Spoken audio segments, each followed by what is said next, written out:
हुआ कि तीन तरीके से x और y की वैल्यू हम लोग निकालना सीखेंगे। ठीक, किस तरह से निकाला जाएगा, कौन कौन से मेथड लगेंगे, जैसे जैसे आगे वीडियो बढ़ेगी वैसे वैसे आप लोग को समझ में आने लगेगा। ठीक, 3 in 1 ये जो वीडियो होगा, ठीक है, ये दो पार्ट में विभाजित हो पाएगा। ठीक है, वीडियो ज्यादा लंबी हो जाएगी। ठीक है, इसलिए जो है इसको दो वीडियो इसमें आप लोग को देंगे और एक वीडियो सेपरेटली आप तीसरे मेथड का आप लोग को अगले जो है पार्ट में मिलेगा। ठीक है, और चलिए हम लोग ज्यादा समय ना गवाते हुए सीधे हम लोग अपने कंसेप्ट पे आते हैं। आज तीसरा दिन है इस चैप्टर का और क्लास 10th का मैथ्स चैप्टर 3। चैप्टर का नाम है pair of linear equation in two variables.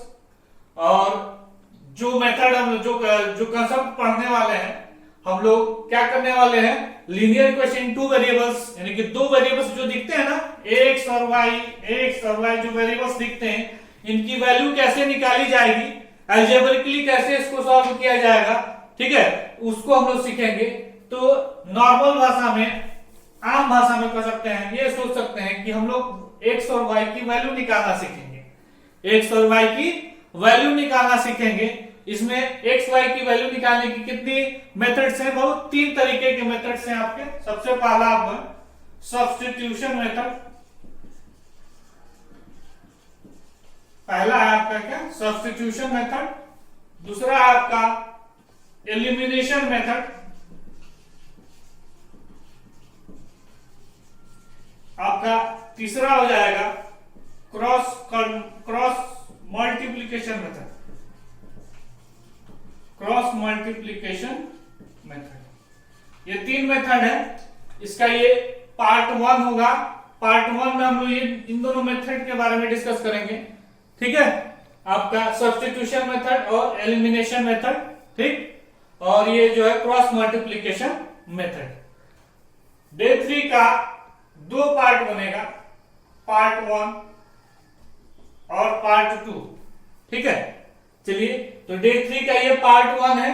Part 1 में हम लोग डिस्कस करेंगे substitution method and elimination method. ठीक है, और एक और खास बात, हमने जो कंसेप्ट बताया है दो वीडियोस में, पिछले वीडियोस में, ठीक है, उनकी सहायता से आप एक्सरसाइज 3.1 3.2 कर लीजिएगा। अगर कोई प्रॉब्लम होती है, आप चाहते हैं कि भाई इसका भी वीडियो 3.1 एंड 3.2 का भी वीडियो बने, तो कमेंट में जरूर जो है आप लोग कमेंट करें कमेंट सेक्शन में, और इस प्रकार से अगर चाहिए होगा तो हम बना देंगे। वैसे ऐसे कंसेप्ट बताए हैं तीनों के आधार पे, तीनों कंडीशंस के आधार पे बहुत सारी चीजें हम डिस्कस किए थे। जो आपके 2-3 वीडियो जो पीछे में है।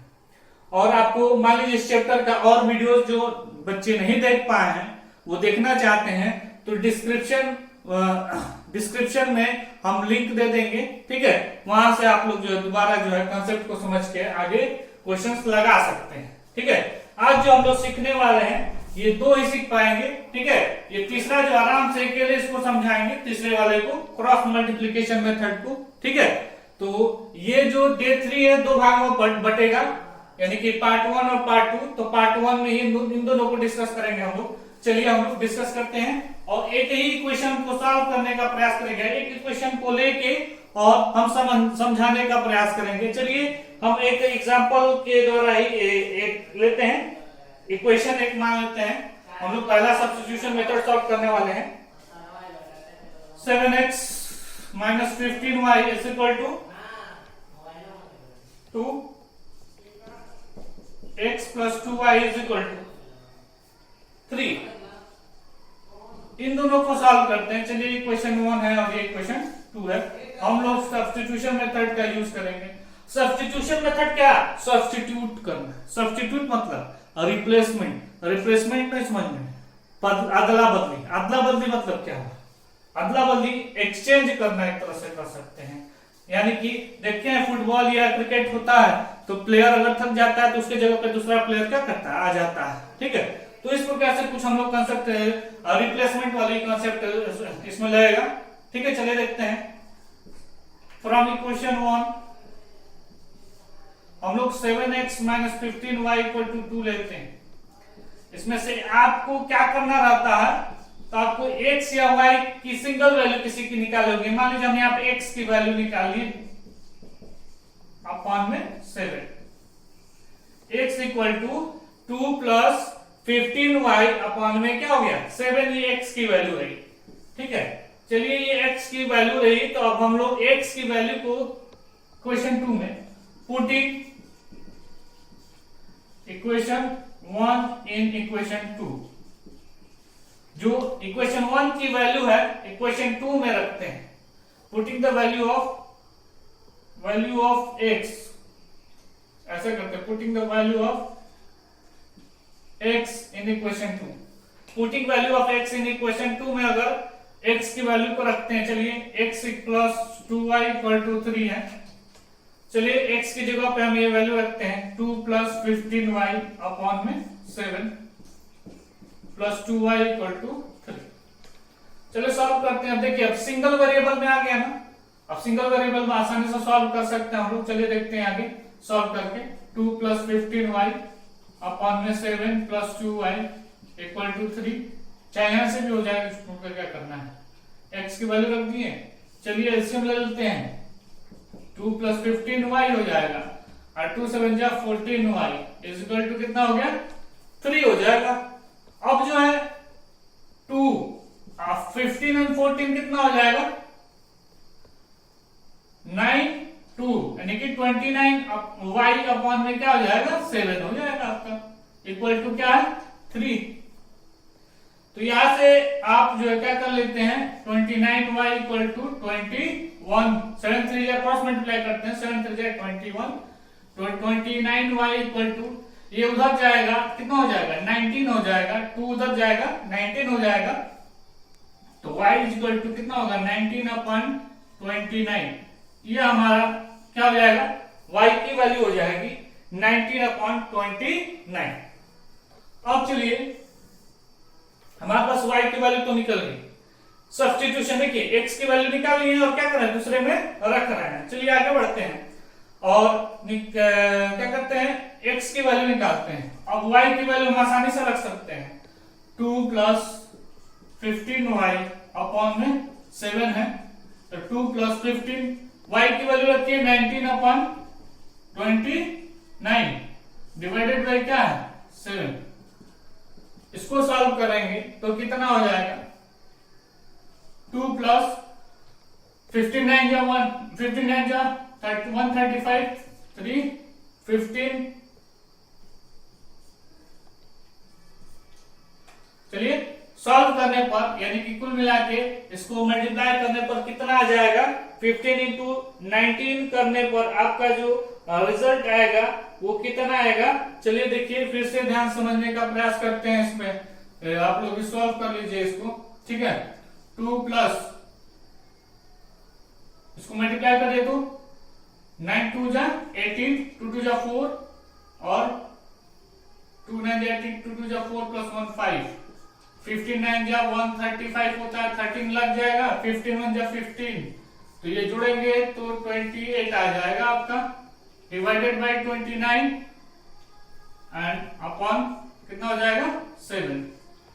तो ये जोड़ लेते हैं कितना होगा 8 5 13 और 8 5 13 14 2 1 3 343 बाय 29 डिवाइडेड बाय 7 यानी कि 1/7। ये कितनी बार में कटेगा 49 टाइम्स में, कितनी बार में 49 टाइम्स में कट जाएगा ये 49 बाई 29। ये आपकी क्या हो जाएगी x की वैल्यू हो जाएगी। ठीक है, इस प्रकार से ये क्या हो सब्स्टिट्यूशन मेथड है, इसमें सब्स्टिट्यूट किया जाए, सब्स्टिट्यूट करके यानी कि किसी भी वैल्यू को निकाल सकते हैं आप, x या y की किसी भी एक वैल्यू को निकाल कर दूसरे इक्वेशन में रख देंगे तो आपकी अगली वैल्यू यानी कि y की वैल्यू चाहे x की वैल्यू निकल जाएगी। x की रखते हैं तो y की निकल जाएगी, y की रखेंगे तो x की वैल्यू निकल जाएगी। ठीक है, तो ये हमारा रहा सब्स्टिट्यूशन मेथड। ठीक है, सब्स्टिट्यूशन मेथड से कैसे x y की वैल्यू निकाली जाएगी ये हमने सीखा। चलिए अब हम लोग अगला जो हम लोग सीखने वाले हैं वो है एलिमिनेशन मेथड। चलिए यही इसी क्वेश्चन को रखते हैं और देखते हैं इसी क्वेश्चन की सहायता से एक्स वाई की वैल्यू उनकी भी सेम आनी चाहिए, बदल रही है कि नहीं, हमको ये चेक करना है कि अलग मेथड यूज करने से क्या वैल्यू चेंज हो रही है कि नहीं हो रही है। वैल्यू में चेंज नहीं होना चाहिए। ठीक, तो चलिए हम लोग दूसरा मेथड यूज करते हैं, हमारा एलिमिनेशन मेथड। एलिमिनेशन मेथड, तो एलिमिनेशन मेथड कैसे सॉल्व होता है? एलिमिनेशन मेथड की आइडिया क्या है? What is the idea of elimination method? Elimination method की आइडिया क्या होगी बच्चों?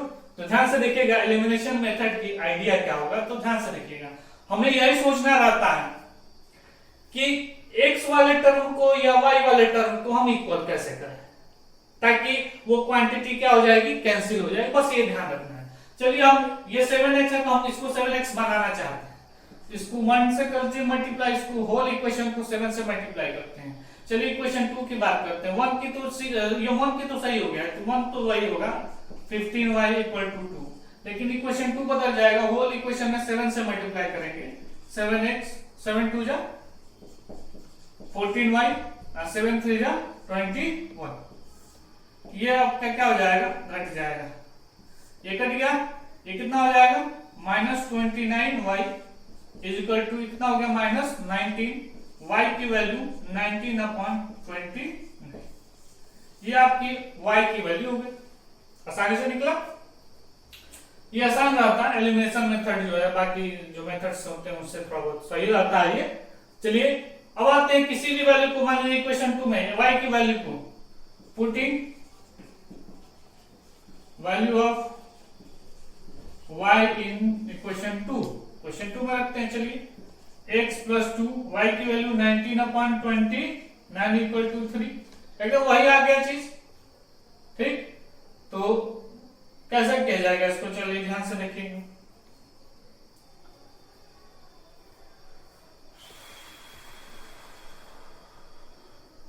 इसको क्या लिख सकते हैं, 29x 38 बटा में 29 = 3, 29x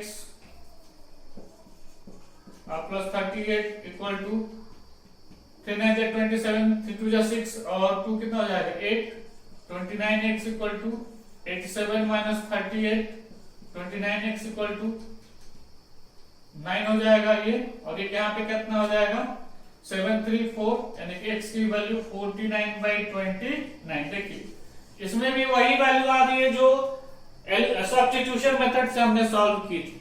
ठीक है, तो इस प्रकार से हम लोग आसानी से x और y की वैल्यू को हम लोग ज्ञात कर सकते हैं, निकाल सकते हैं। ठीक है, और बहुत आसान सा तरीका हमने यूज किया है। धीरे धीरे जो एग्जाम से रिलेटेड चाहे थोड़ा बहुत सही क्वेश्चंस होंगे उनको हम लेकर आएंगे। आगे आप x y की वैल्यू इन दोनों मेथड्स का यूज करके करते हैं। ठीक है, अगले पार्ट में जो डे 3 का अगला जो पार्ट 2 आएगा उसमें हम क्रॉस मल्टीप्लिकेशन का डिस्कशन कर लेंगे। ठीक है, इस प्रकार से हम लोग पूरी तरह से एक तरह से ये खत्म हो जाएगा, एक और बचेगा वो जो है अगले वीडियो में। इसी तरह वीडियो आपके आते रहेंगे। ठीक है, इसके लिए निश्चिंत रहिएगा और बढ़िया से हम इजी वे में कोशिश करेंगे आपको समझाया जाए, और हमारे लिए एक फेवर करें सभी लोग। ठीक है, लाइक शेयर कमेंट और सब्सक्राइब करें। ठीक है, क्योंकि ये जो चैनल है आपका पूरी तरह से एकेडमिक ओरिएंटेड चैनल है। ठीक है, और ये आप लोग के लिए खास करके ये जो है हम कोशिश कर रहे हैं और आगे बढ़ा रहे हैं, आगे बढ़ाते रहेंगे। ठीक है, वीडियो आगे बनते रहेंगे इसी तरह से, और आप लोग को आगे बढ़ाने का मौका, हमें एक बार मौका दीजिए आप लोग को आगे बढ़ाने का, और मेरा भी सहयोग करते रहें। ठीक है, लाइक शेयर एंड सब्सक्राइब भी करते रहें, साथ ही कमेंट भी। Thank you.